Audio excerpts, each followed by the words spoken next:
ஒளி தராத விளக்கு. ஒரு சிறிய கிராமத்தில் கவின் என்ற ஒரு சிறுவன் வாழ்ந்து வந்தான்.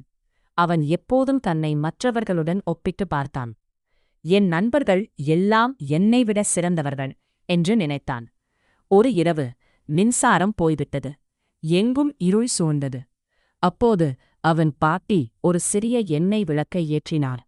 அதன் மெல்லிய ஒளி வெளியே உள்ள சாலையையும் ஒளிரச் செய்தது. கவின் முகம் சுளித்து, இந்த விளக்கு அதிகமாக ஒளி தரவில்லை, இது பயனில்லை என்றான். ஆனால் மெதுவாக அக்கம் பக்கத்தினர் அந்த விளக்கின் அருகே கூட ஆரம்பித்தார். அவர்கள் ஒன்றாக உட்கார்ந்து பேசினர், உணவை பகிர்ந்து கொண்டனர், மகிழ்ச்சியாக சிரித்தனர். கவின் அமைதியாக அதைப் பார்த்தான்.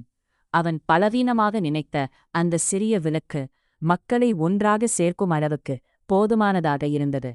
அப்போது அவன் பாட்டி மெதுவாக சொன்னார், நீ எல்லாற்றிலும் பிரகாசிக்க வேண்டிய அவசியமில்லை, உன் விதத்தில் ஒளிர்ந்தால் போதும்.